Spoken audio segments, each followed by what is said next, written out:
All right, y'all thought that I might be fibbing. This is proof right now. The Letterman podcast.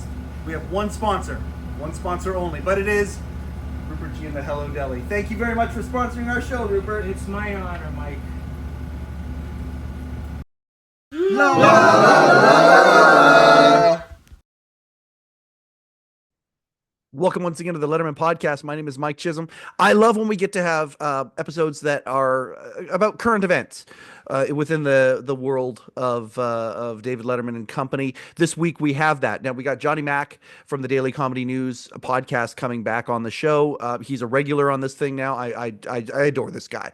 He and I can go back and forth and really enjoy talking Letterman.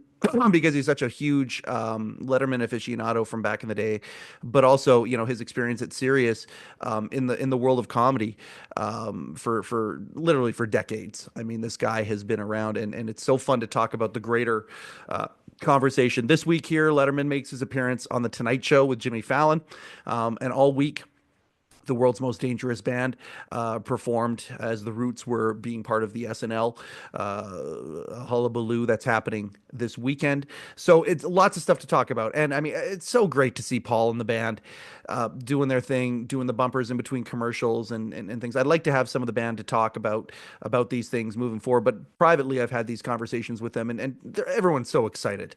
It just feels really, really good. And then of course there's Dave's appearance on the first night, Monday night, the Tonight Show with Jimmy Fallon. David Letterman does a walk on, and it was just it was like butter. It was really good. John and I obviously talk about that. We talk about all the stuff that's happening with SNL. And the greater comedy world, lots of Letterman within the conversation as well. For those who haven't liked, shared, subscribed to this, if you're listening to this right now, I imagine that you might have. But if you wouldn't mind liking, sharing, subscribing, again, we could certainly use it. Leave positive comments. Be part of the conversation. We've got our Facebook group as well. The Letterman podcast has one sponsor. That is hello-deli.com. Go to hello-deli.com. One of your only sources for official Late Show with David Letterman merchandise, mugs and hats and all sorts of fun stuff. Curated by the man himself, Rupert G, the man, the myth, the legend, Rupert G. There's also the official Letterman merch store as well. My Barbara Gaines show t-shirt hasn't arrived yet, but it's en route, and just very excited about all the things that are happening within the world of Letterman. Please enjoy my conversation with the host of the Daily Comedy News podcast, Johnny Mac. All right, Johnny Mac is back on the Letterman podcast. That makes me very, very, very happy. So much to discuss.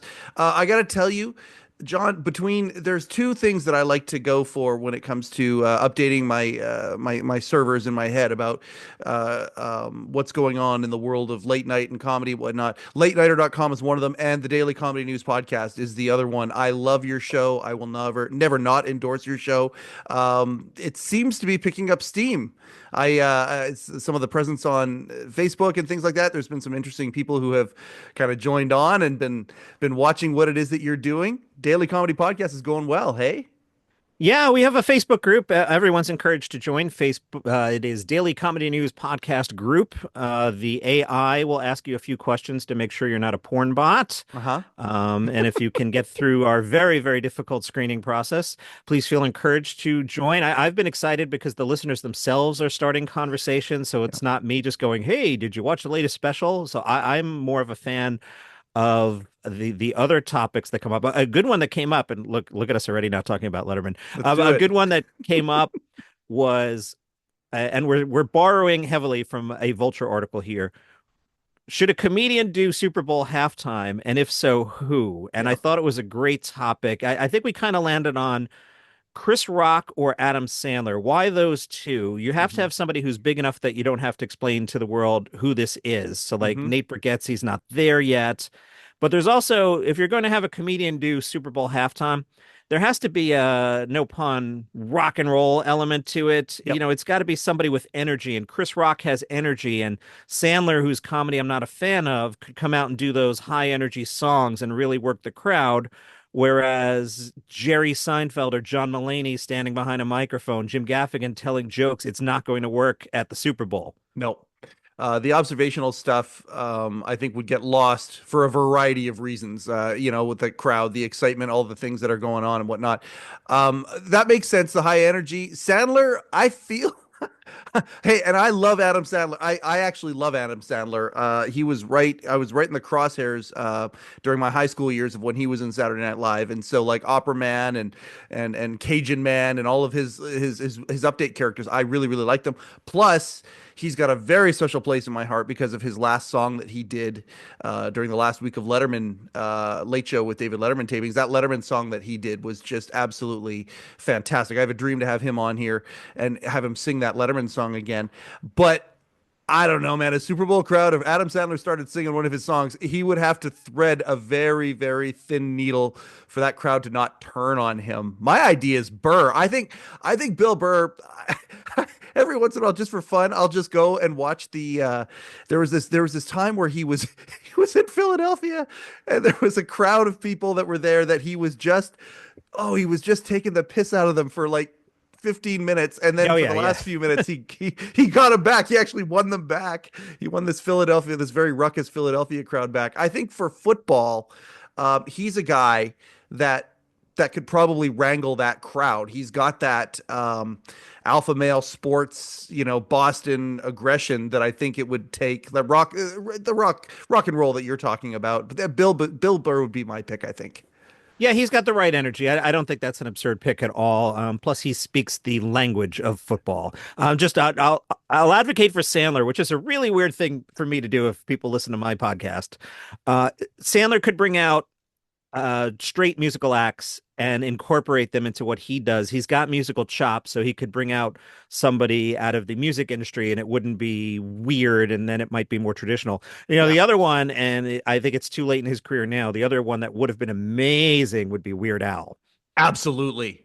Oh yeah. Yeah, he could entertain that crowd. He could get that crowd and entertain them. I know. Yeah, that is a very very good one as well. And I mean, I've always wondered why Kimmel, and I know understand the network things and whatnot, but Kimmel's been involved with the, NFL before. I think Kimmel has would definitely have a place there. If he were there with the host of a halftime show, Kimmel I think could be the guy to do something like that. But I think there's a network red tape there that would make that an impossibility. ABC ESPN does have the Super Bowl in 2 years. It's NBC next year. But Yep. but again, with Kimmel, nothing against Kimmel. It's the wrong energy for Super Bowl halftime. Yeah, he's too subdued. He's too Yeah, laid yeah, back. Yeah. let Kimmel host the Oscars for the next 30 years, and that's not a dig at Conan. We haven't seen how good Conan is or not at it, but Kimmel was fine, and I'm a big believer in if it's not broken, don't fix it. I would have just kept rolling Kimmel, but I think Kimmel didn't want to do it this year. Yeah. Well, and it's going to be neat to see Conan in this environment. I'm very excited about, from everything I'm hearing, the preparation is nothing short of breakneck, and I'm very very excited to see what Conan is going to bring to the Oscars this year. And I mean, he joins that lineage of Johnny Carson, of David Letterman, of course, his infamous appearance, which was a lot better than he lets on. It actually was a good No, appearance back absolutely. in the day. But yeah, I'm excited to see that. Super curious if there will be, cameos and things like that. But speaking of cameos, by the way, how about a segue here? One of the reasons why this conversation was facilitated was this week in comedy, but particularly in late night comedy, that we've had a couple of big cameos that have happened. Yeah, I mean, let's flip all the cards. I saw the Letterman appearance on Fallon and immediately stalked the heck out of you. I was so excited to see that appearance. And let me just jump in the pool here. Here's why I was so excited to see it. That was my Dave that showed up. I can't really put my finger on it. It wasn't CBS establishment Letterman. That was NBC Letterman on NBC, kind of loosey goosey, immediately back in the groove with Paul Shaffer. Like not a minute had passed. Yep. Y- I'm not anti Jimmy, but just the talent comparison there with Dave just shadowing over Jimmy. But I felt like if you somehow had a magic wand and said, "Hey Dave, you want a 12:30 NBC show? It starts Monday." He and Paul would be right back in the groove. Yep.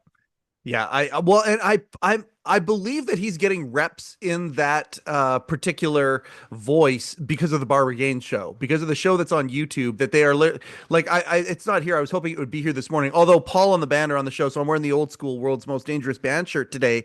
But I've got a Barbara Gaines show shirt that is going to be here any day. I was going to wear it today if it did show up. The fact that he's there, and I mean, it's the Letterman YouTube channel. Here's videos, new videos with Dave, but they're calling it the Barbara Gaines Show. They're selling it that way. They're actually putting merch out there. To me, that is a vintage 1230 kind of move. And the terminology is that Dave is kind of the guest and Barbara is the star of the show, which is so funny. I feel that voice was very present on Monday night. Dave comes out. What did he call it? He compared. Yeah, we didn't do any of the Chuck E. Cheese crap or something Oh, like that. that was such a dig at what everybody hates on the Fallon Tonight Show for. That was brutal. I love how much you're laughing at that. It was brutal, but it's the thing everybody's thinking. Oh man. Yes, and I mean, on his way out, Dave would talk about, okay, well, I see them playing games on these shows. And what is that what it takes to stay? Like on his way out, he would talk about that, and maybe not lament. That might not be the right word, but he would observe. Is this what it takes? Is this what I have to do now to have a late night show? And the Chuck E. Cheese was such a perfect way to sum that up. I loved it so much. I also liked his line about he's working with TikTok. He did a big deal with the Chinese government. Again, he was just in his element and vamping and loose, and the chemistry with Paul. And Yep, basically, Jimmy was an observer on his own show, which, again, there's nothing wrong with. I mean, that's straight out of Carson's book, right? Let sure. the guest be great. And then everybody goes, "Did you see Fallon?" Yep, So, not a dig at Jimmy. Jimmy understood what to do there. You've got David Letterman. Don't try and top them. yeah, That's a lesson back at Sirius when I used to program the comedy channels. yep, We didn't try to out funny the comedians, and that's what I yes, try and do on Daily Comedy News Podcast. Like, I'm not a comedian, no kidding. I don't try and be funnier. And I recently had Larry the Cable Guy on. yep. I don't try and go yuck for yuck with Larry. What are you, crazy? He's a pro. Like, No. I'm the straight man who asks the question. So I think Fallon played his role perfectly with a killer appearance by Vintage Dave. I'm so excited about Vintage Dave. Yeah, me too. There was a lot of taking that segment apart. And I mean, the observation that I've always had when I watch Letterman, Letterman makes a line about the rehearsal, oh, this is going to be the best rehearsal, and you wonder how much was rehearsed. I would imagine nothing. I feel like there was a whole menu of things of directions that Dave could have gone. He tried to bring it. The guy who was throwing him the tortillas, he was like, come here, come here. He was trying to get the guy on camera. There was a person with, hey, do you want to tell some jokes? There was a guy with actual cue cards rather than a teleprompter who actually was there for potential for jokes. Dave brings him on camera. Like it felt like, if the chaos was, because this is one of those things we talk about on the show too. One of the things that Merrill loved to do with Dave back at the very beginning was surprise him. And that went away very quickly. Dave did not want to be surprised about Yes. anything. But the kind of concession or the balance that was struck was that no matter what happened, if he was feigning surprise or throwing out one of those shots right from the hip, these responses that Dave is probably better at than in almost any human in the planet, that it would the audience would not know that he was not surprised about something. And that's one of the feelings that I felt that vintage Dave that you're talking about on Monday night was. I felt like it was just okay.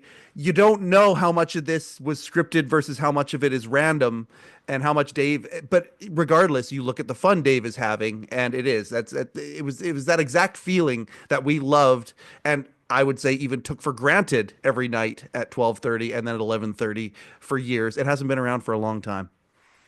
So let me put on my producer hat, and this is all just an educated guess. Now, it might come out that Dave came by at noon and that was the most rehearsed thing ever, to Sure, your point of Dave doesn't like to be surprised. sure. But I would imagine some sort of conversation. Hey, Paul's doing it. Can someone reach out to Dave and see if he wants to do a cameo? Or maybe Dave reaches out to Paul and says, hey, Could I come by? Who knows? Then hey Dave, we rehearse at 3:30 or whenever they rehearse. I don't imagine Dave wanting to hang around 30 Rock for hours because then there's a buzz of David Letterman's in the building, et cetera, et cetera. Yep. I don't think this appearance was pre-announced. I didn't see anything Nope. on social. I found out about it prepping the podcast the Yep. next morning. So, I don't see Dave wanting to hang around the building for 2 hours. Then on the other side, somebody goes to Jimmy and says, Dave said he'll do it, but he won't do rehearsal. And Fallon just going, yeah, that's fine. Like it's not like they Yep. booked you or me and like we got to get this right. Like, all right, David Letterman's going to wing it on a late night show. It'll be fine. Absolutely. I mean, clearly the tortillas, somebody bought the tortillas. And that might be something that, Dave, okay, what's something that they've done on the show? It's like, okay, yeah, I'd like to smack his face with tortillas. Okay, let's, just very, very, very loose. But then once he comes out, it's almost improvisation. Like, let's just have some fun with this and go. Am I going to tell some jokes? Yeah, no, no, I'm not going to tell some jokes. And then he goes in another direction. And he was famous for that.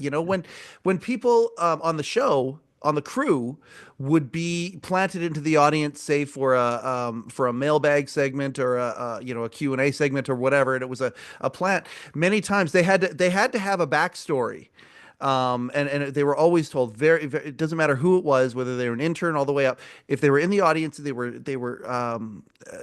being part of the show, interacting with the show. They had to have a bit of a backstory. And one of the things that Dave would do, oh yes, ma'am, you have a question for me, and then he would start asking questions about where they were from, and going down the pathway to test that backstory a little bit. And again, that's another part. Like, these are little ways of describing the energy of that show and what made that show so good. That was another feeling that I felt that night as well. And it's just, never mind the fact, having Paul there with the world's most dangerous band playing their standards. I mean, I watched again last night, and Jimmy hasn't used Paul on in a bit yet, but just hearing them and feeling them and hearing Paul's in the background, it gives me goosebumps every time I hear it. And it's one of those beautiful throwback moments to when I don't even know. I'm trying to compare it to, say, my dad watching Carson. Who would it be that shows up? Maybe when Jerry Lewis showed up, or someone, of an era that Johnny looked up to, and they would show up on the show, and it kind of felt that energy as well. So is this out of Dave's system now, or can we convince Netflix to write a check and get Dave and Paul to do four of these? Just Oh, do a week? wouldn't it be great? It'd be, Mulaney's going weekly. I mean, and Netflix is experimenting with that. They're experimenting with all sorts of stuff. If Mulaney's going weekly, why couldn't Dave do one a week for a month? yeah, exactly. Something like that. So let me get into the psychology of Dave here. I'm going to ask you a loaded question that I have 99% confidence that you'll answer correctly. What is your last memory of Johnny Carson on late night television? On Dave's show, when he showed Yes. up on Dave's show and was going to And do it the was top 10, glorious. but yeah, it was absolutely phenomenal. I mean, people just talk about how awesome Johnny was in that appearance and, sitting behind the desk for a second and being, Mhm. nah, nah, nah, and getting up, that kind of Mhm. thing. So was this Dave doing that? This is David Letterman going back on NBC to the Tonight Show Yep. late in his career. Mhm. Was this Dave's Johnny appearance? You know what I mean? Yeah, I have thought about that every single time he's appeared on one of these shows. Kimmel, it's a little bit different. He seems to have kind of a rhythm with Kimmel. He makes a trip to LA for whatever reason. Many times there's a Kimmel appearance that shows up, or Kimmel goes to New York. Many times he'll show up. To me, there's a rhythm there, and there's a separate relationship. Jimmy has wormed his way into the wiring of Dave, with his years and years and years of dedicated, I don't know what you want to call it, servitude almost. But when he showed up on Late Show, or on the Late Show with Stephen Colbert, I 100% had that feeling. Dave felt bigger than the show. It was spectacular. Now that one there, differing from the Johnny appearance. Johnny appeared on Letterman when they did when Late Show went to L.A. About a year into the run, and it was a cameo. when Dave showed up on the Late Show with Stephen Colbert, they built the entire show around Dave. They gave him three segments. Right. It was one of Dave's favorite bands, and Dave actually did the intro with Stephen for them, the National. So it was a very different thing, but it had a very similar feeling to me. To me, it elevated the feeling of that show. Like this is a big deal.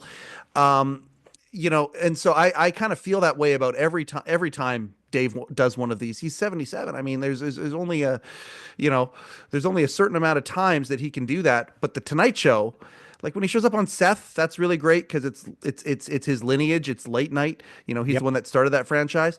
But the Tonight Show, to me, when Conan showed up there a few months ago, and when Dave showed up there this week, it felt very big for exactly what you're talking about. Yeah, it's interesting. You remind me that he is 77, not however old I thought he was before you said that number. But that gets me back to if this is not out of your system, can Yeah. Netflix write a check? And like you Yep. said, do a month of Tuesdays. Yeah, I've wanted to name. I've had it in my head the reunion show, what that might look like. It's called, Friends of the Show. Is in my opinion is kind of the whether it's the title of the show or just it's the theme of the show though. Friends of the Show.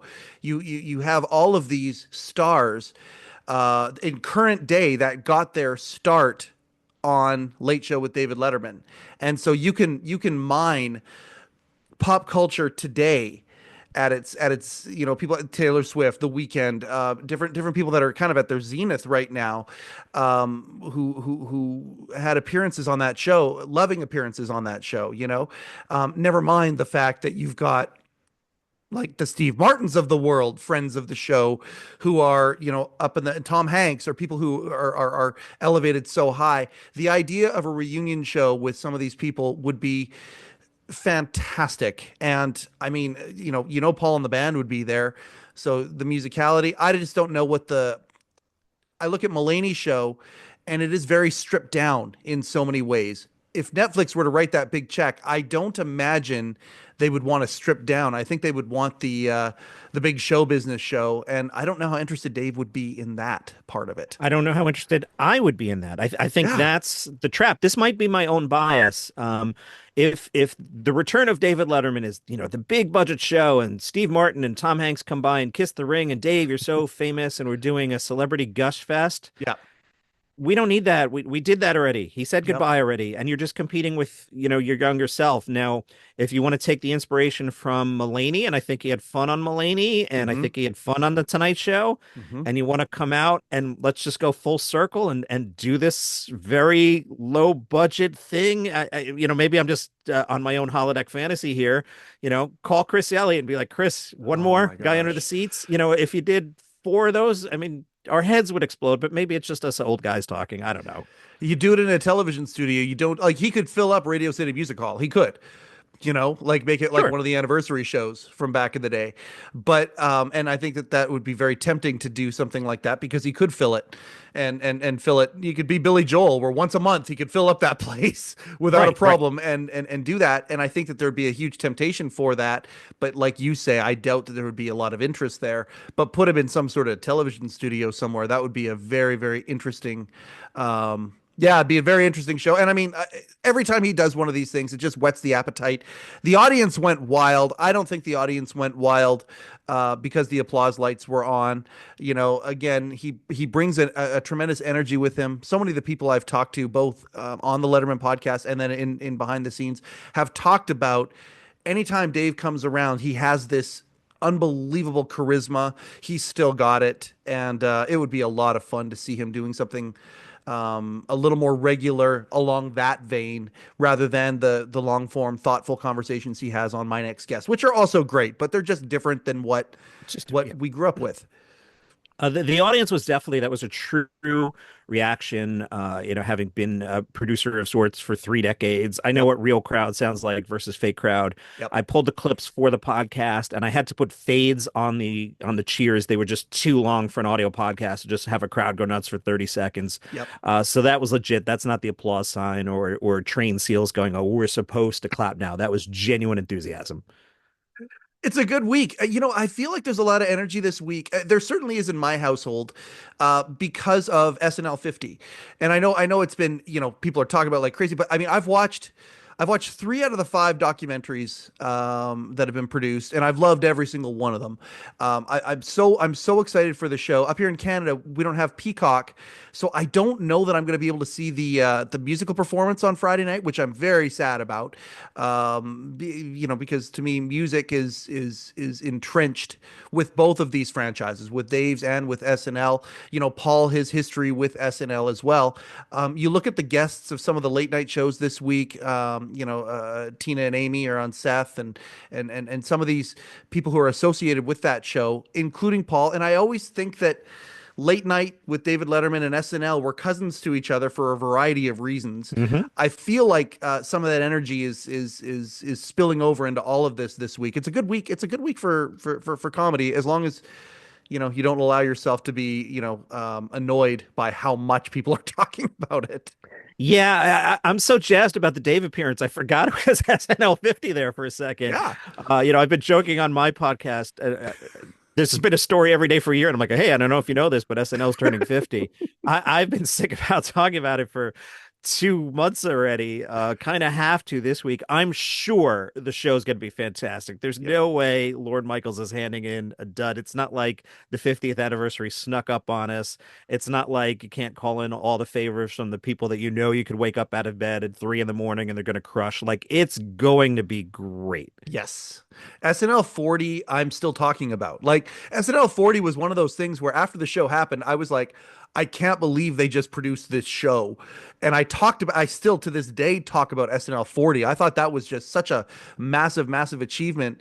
And the idea that 10 years later, they're going back to the well and saying, no, we're going to do it again. And it's going to be even bigger. And some of the things that they're doing, talking to some of these people that are involved with it, the overflow room, all the people that the alum that are invited, they're not allowed to bring plus ones. Yep. They're trying to bring everybody back into this thing. I was in Seattle a week and a half ago, or 2 weeks ago now, I guess, at the time of this recording, and I got to spend some time with George Meyer, and asking some of the questions about that. He's going out for it, like, um, some of the people who it feels very thoughtful, and SNL 40 felt very thoughtful. And this one here, it feels like Lauren is taking that. I don't know if it's a Canadian sensibility or what it is that he's putting into it. There's a lot of thoughtfulness. This special is being made with love. The documentaries around it clearly were made with reverence and love. And it's really neat to think about how these last 5 decades have been shaped from those two floors in that building, 30 Rockefeller Center, and how much of the people that are going to be highlighted on these shows have ties, to Letterman and to comedy in general, to the entire pop culture, and how we view comedy. It's a big deal. It's huge, and it's probably the peak of the mountain. Like, I speculate you'll see some major cast departures. This is a good time to get out after this year. Mhm. Aside from the celebration, it's not been a great year for SNL, but people have been saying that for all 50 seasons, I guess, or maybe everything after season one. People have been saying that, so that's a bit of a hack line to say.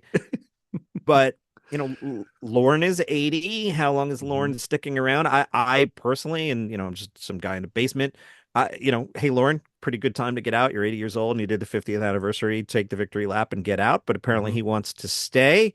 Uh, do you want to be the person who replaces Lauren Michaels? I don't think you do. You want to be the person who replaces the person who you want to be the person who comes after the person that replaces Lauren. Yep. And I'll remind everybody, Lauren left once before.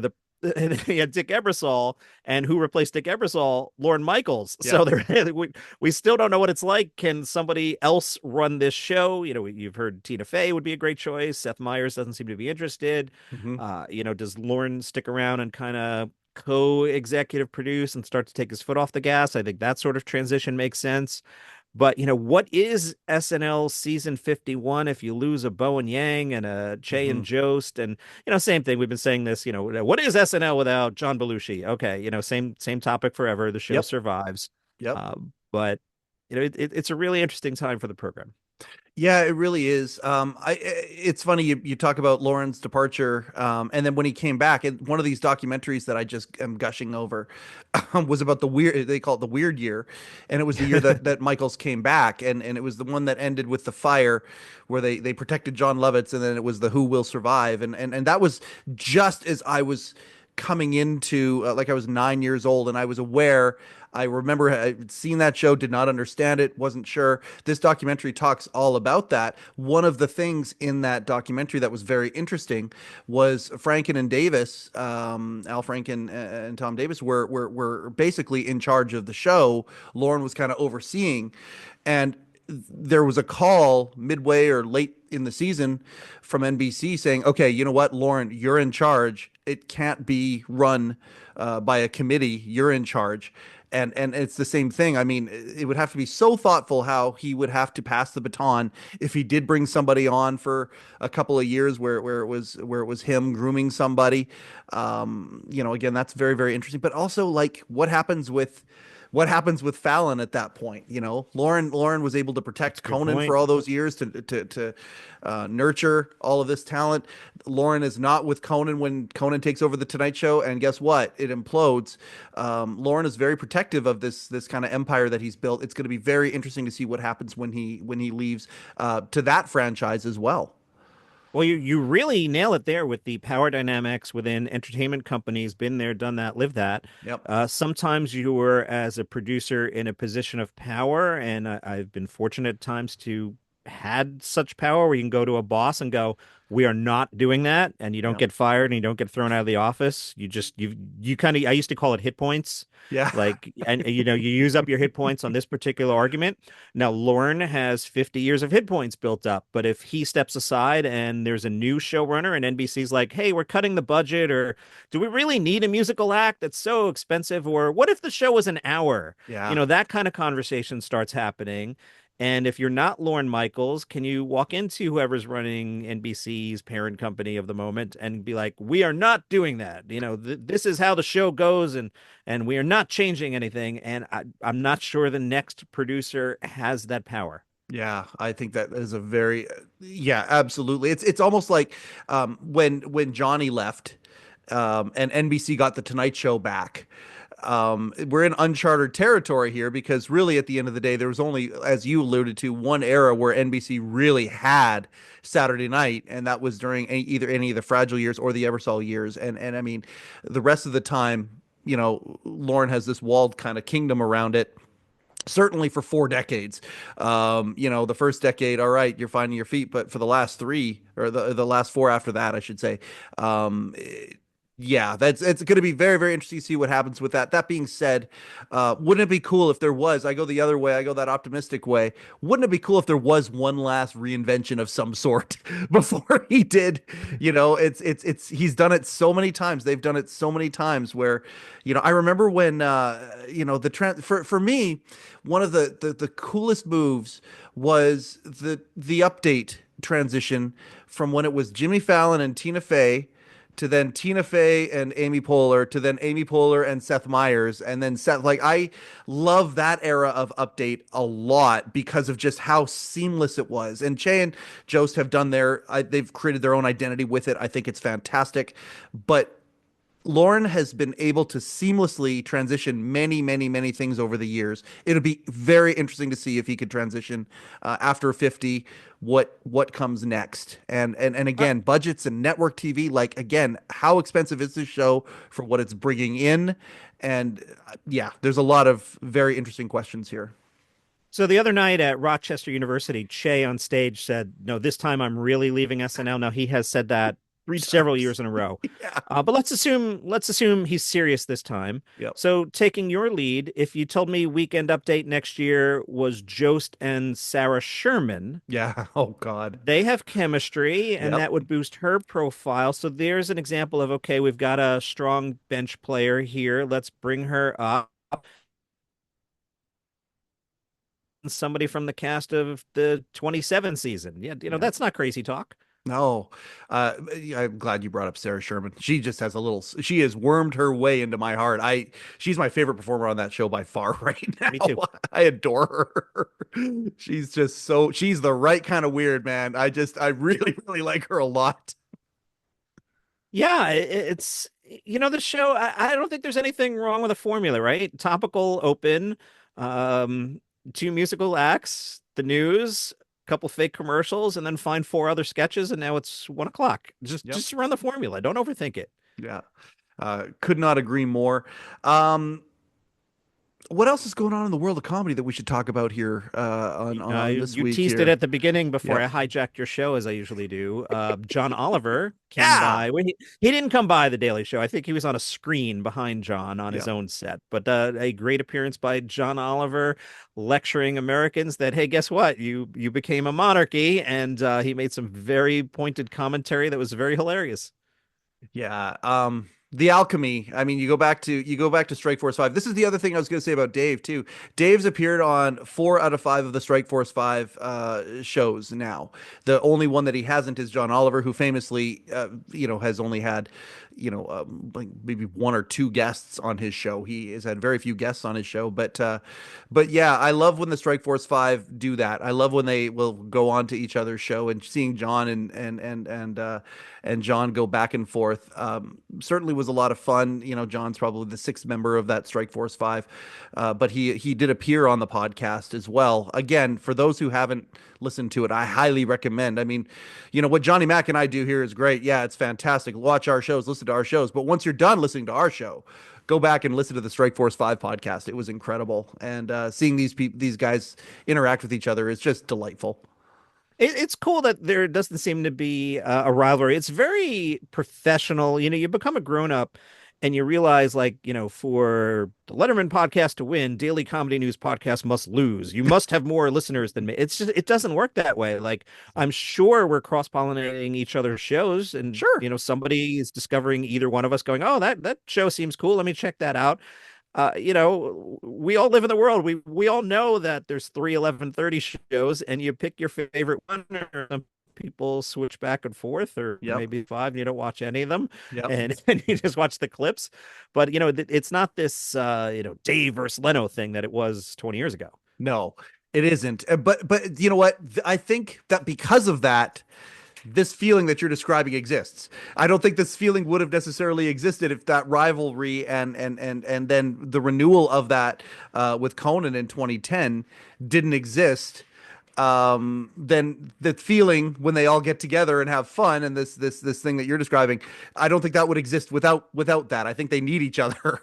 And boy, it'd be very interesting to see, guys like Leno, put a bow on something like that with some of these guys. I don't know if it'll ever happen, but like, wouldn't it be crazy if Jay Leno showed up on the Oscars somehow?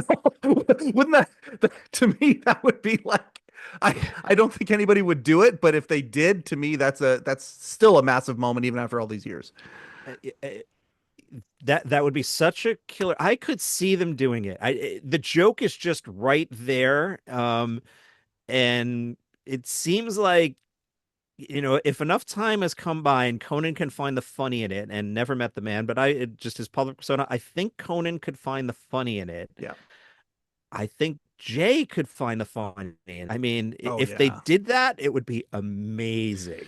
I don't even think Jay would be finding the funny. I believe, like, you go back to the Super Bowl commercial, and that, to me, the Super Bowl commercial for back in the day, for what we're talking about here, after Conan and Dave and Jay and all of everybody in 2010 had their dust up. CBS had the Super Bowl that year, and that year Late Show had a 15-second spot, I believe it was, and Oprah and Jay Leno showed up, and it was done in secrecy, and it was the perfect moment. But at the same time, you got Kimmel giving Dave, almost giving him a little body shot, saying, hey, you let Jay Leno up, you threw him a life preserver. To me, Jay will always say, yes, I'm going to be a part of this, because it shows that we're all, there's camaraderie there. For Dave to do that, it was because the joke trumped everything. It was like, yeah, this may not be popular thing to do or whatever, but we're going to do it because it's going to be hilarious and it's going to be it's going to be so inspiring that the sitting president of the United States is going to be watching at the White House watching this game going, "Hey, how did they do that?" you know? And this would be one of those moments where I think Leno would be in a second. Um yeah, to me it would just be these are one of these fantasy, it's like my friends who love comic books, we would always go and, oh, what if so and so fought so and so, there's these nerd things, whatever. I have that big time when it comes to the late night talk show guys, and gals for that matter, but that would be a spectacular moment. I don't know that they would actually do it, but imagine, Jay Leno walking out. Ladies and gentlemen, Conan O'Brien, and Jay Leno walks out. Yeah, amazing. Immediate standing O, right? Yeah, oh That'd yeah. be great. It'd be fantastic. Yeah. So anyway, I'm very excited for the Oscars though. And I don't normally get excited for these things, but with Conan being on there, take my money, I'm in. Yeah, I as a daily podcaster, I hate these Sunday night events. Trevor Noah hosting the Grammys. It just means I have to record at 9:30, 10 o'clock at night. When I think everything's safe, but there was the one year there was an incident with Chris Rock. I don't know if you heard about that one, where it's like, oh, I guess I have to record even later tonight. That was kind of a big top. Boy, did that do the numbers for the podcast. I mean, Oh I'm yeah. joking about, oh, it's so hard. I have to walk from the couch, which is 8 feet from here to record into my MacBook. It's not exactly construction work in the snow, but that was an example of, okay, this is going to be a big topic. Why don't you work a little harder for the next couple days? And it paid off for the pod. Oh, absolutely. And I don't know that there's famous and there's infamous. Conan being on there, I think, has the ability to create shine in a whole bunch of different ways. I'm very, very curious as to what as to how far they'll go. You mentioned Trevor Noah the other day. It's funny watching the Grammys, and music is a huge thing in my life, always has been. So I try and catch the major music award shows for the performances mostly. But I thought Trevor Noah. I don't think of Trevor Noah as a host in the sense of like an MC. I don't think of him that way. And sometimes I think these folks that they hire to run these shows, that's exactly what they're looking for. They're basically Yeah. just looking for an MC. They're not looking for somebody. I don't think of Trevor that way. I think of Trevor more as a comedian and yeah, even a thought provoker, that sort of thing. I thought at the Grammys, I thought he kind of presented it just like a master of ceremonies, like he's just Yeah. very straight ahead. I was a little bit. I don't like going down a negative path. I was a little bit underwhelmed with how he did compared to his name on the marquee as to what I was expecting. Couple thoughts there. I think being the MC and just and the host is a skill. I always stick up for Ryan Seacrest. People give Ryan Seacrest a hard time. Yes. What Ryan Seacrest did in the heyday of American Idol was underappreciated. And if you need proof of it, when Simon Cowell started the American X Factor, they had somebody who wasn't Ryan Seacrest in the Yep. role. And then you noticed, oh, that's what Ryan Seacrest does. He's Yep. the glue, he's the traffic cop, he's the quarterback, he keeps the trains on time. Yep. I think for the Grammys, we're tuning into the Grammys. We want to see Beyonce. We want to see Taylor Swift. So you're not really there for the host. So I think for Trevor to just keep the trains on time is the move. Specific to this year, he was announced as the host rather late. I think it was only Yeah. 2 or 3 weeks before. And just because I have the podcast, I know that he was touring. I believe he was in India. Like he was not touring the States. He was definitely overseas. Hmm. So I think it may have been a situation similar to Joe Coy, who caught a lot of crap for putting together an award show in 9 days. Yeah. Trevor Noah, again, pro, could wake him out of bed at 3 in the morning and go, "Hey, I need you to host the ESPYS right now." Yep. Oh, okay. Who's here? Where are the cue cards? Tell me what to do. I'm sure Yep. he could do it. Yep. Um, but it may be a situation where he didn't get to connect with the writers and work the material for weeks, whereas Nikki Glazer, who got great reviews for her Golden Globes appearance, said she worked Yep. on it for months and she Yep. was out in the clubs working the material. So it might just be a situation where for whatever reason they signed Trevor kind of late. He did get a producer credit this year. Yep. So there may it's not one of those things where they woke up and went, "Oh, see if Trevor will do it. Oh, we'll give him a producer credit." That's not a 3 hour negotiation. That's weeks. Yep. So it might have just dragged a little bit and he was less prepared is a loaded word, but you know what I mean? Like Yeah. he He didn't work on it for 4 months, whereas maybe in the past he would have, would be my guess. Yeah, and you bring up a good point too, because it is the Grammys versus the Emmys. Like I look at the levies and what they did on the Emmys. They were the prepared comedy material was incredible, but you're also in a medium where, that is a huge part of that entire medium is comedy. In fact, some would say it's more than half of that medium would be comedy presentation that is very similar to the award show that we're seeing here, and that's being televised. For the Grammys, you're coming to see Taylor, and you're coming to see Beyonce, and you're coming to see Kendrick, and these other people. So that might be part of it as well. There's one comedy award, and it wasn't even announced on stage. It was announced, as they were filing in. The comedy album award was already, the cat was out of the bag. So that might be part of it as well. But yeah, I just thought I thought it was interesting. I thought, okay, well, yeah, he did a straight ahead take of it, and then I listened to your podcast. You guys had the exact same kind of a reaction to it. Should we talk about Amy Schumer? I don't know if she wants us to talk about her or not. Sure. So yes, as I've been joking on my pod, Amy Schumer wants us to talk about her. So I'll start with the Oscars. I did a story, I think it's on Wednesday's podcast, where yeah, I was reading a story and I saw the word Amy and my brain translated it to Amy Poehler because the topic was award shows and Conan hosting the Oscars. And then I was like, oh wait, no, this is Amy Schumer talking. And then I remembered Amy Schumer hosted the Oscars, which, if you said to me now in 2025, just seems crazy talk. Amy Schumer hosted the Oscars? Really? Because in your mind, Chris Rock hosted that infamous night. Yes. And I don't know. Amy's movie didn't get reviewed that well. I thought as I was. I'm pulling my punch. I'm not pulling my punch. I don't want to come across as you hate Amy Schumer. I told the story on the podcast. I tried to hire Amy Schumer, and the bosses wouldn't give me the Hmm. money for it I back love that story. That years story ago. compelled they wouldn't give you the money for it. How much money are we talking here? Oh, Two Amy hundred Schumer. I dollars a mean, week. up and coming comic. It's got to be what, 5, 10,000 a shot? Like, what are we talking here? Yeah, no, we would get comedians you've heard of. You pay them something. They were up and comers, and we'd try and give people $200 for a 1 hour show. Not a lot of money. It's not no money, especially if you're doing, 5 minute spots and hustling up and down a regular gig. The promotion was good.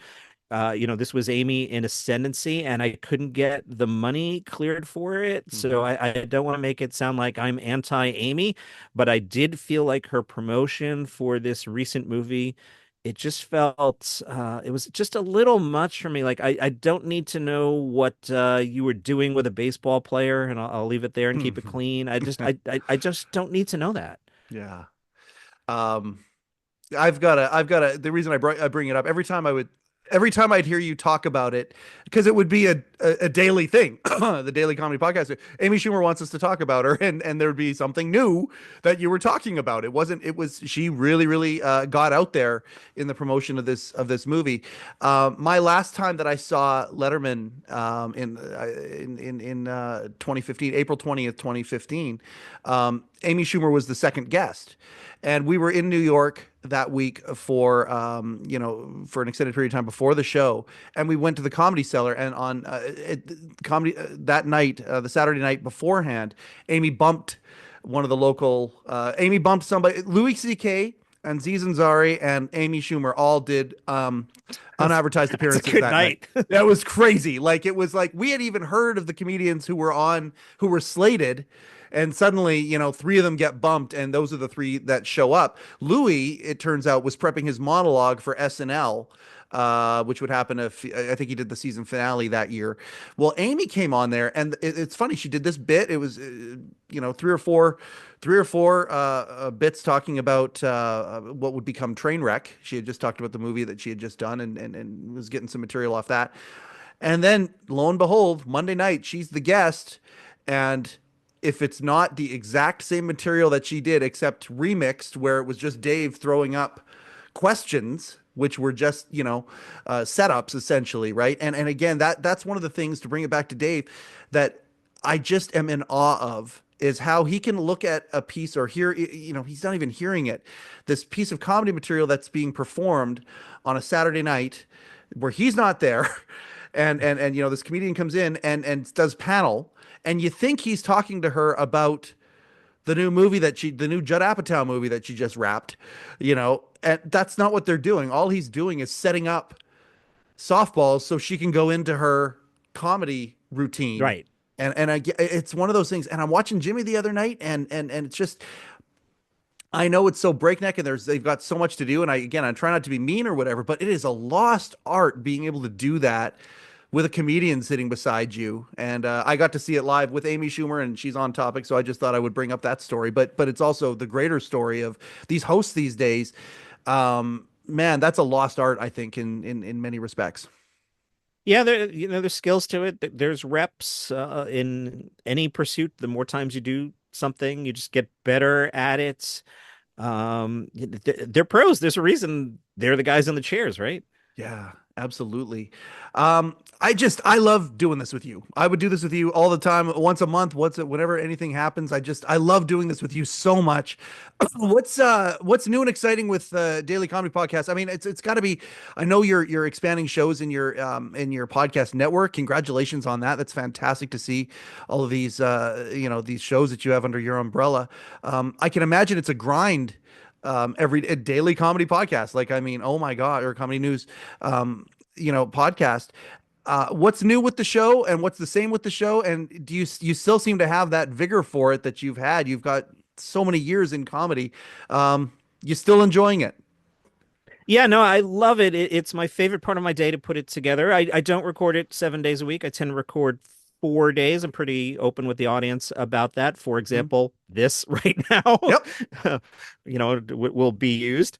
I changed the open music in January to something a little more upbeat and quote unquote professional rather than the homemade thing that I had made for the first few years. This is proper music library stuff. It's got a little more of a late night feel and just gives me a little more energy off the top. Yep. I don't overthink the show. I do the show for the casuals. I've explained this. Could I deep dive on comedians nobody's heard of? Sure. But in all formats, play the hits. So I'll lead with John Oliver went on The Daily Show. I don't have to explain Letterman went on Fallon. I don't have to explain that. Hmm. Then I take the break. And then the second half, I tend to do the more divier things. As guests get offered to me, I do them. It's not a guest driven show. I don't spend days going, oh, let me figure out what comedian to talk to. I had Larry on recently because I was particularly interested. Larry the Cable Guy, Hmm.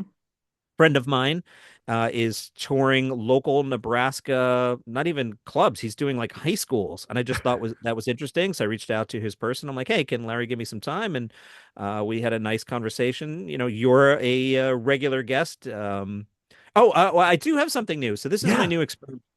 I started a YouTube live stream. I just created a loop of a 24/7 stream of like the episodes from the last 2 weeks and then some of the guests. I had some of our conversations up there. I will add Yep. this to the loop. And it's just running on YouTube. Now I do an audio only podcast, Yep. which is great. I had a shower and shave for your stupid show today, which is annoying. We taped pretty early. It's like I'm still drinking my coffee. We're grateful for that. My audience, that is a real thing that I do. That's Yeah. I do buy me a coffee bit, but I Coffee with really am milk. drinking coffee during the show. Yep. Thank you. Caramel and milk. Buymeacoffee.com/daily comedy news. So I created the 24/7 loop. Now I do have a YouTube channel where I post the shows and I turn the comments off because I just got tired of hearing people say there's no video. I never said there was video. I even labeled the feed Daily Comedy News audio podcast. But for some reason, the loop doesn't bother people that there's no video. They're happy staring at my neon sign that says Daily Comedy News. So that's new, and Hmm. that seems to be bringing new people to the show. So welcome new people to the show. But it's an audio podcast. If you want to see what I look like, have Mike book me. That's right. That's exactly it. And again, I'm not a shill. Like I'm a genuine bona fide fan, and knowing the thing I love about your show is how quick it is. Exact opposite of this show. Yeah, we many times, hey Mike, have you considered an editor? But I love long form conversation, and that's the decision that we made with this, and I stick by it because at the end of the day, as the host, you got to be interested in what in the topic and the format of the topic.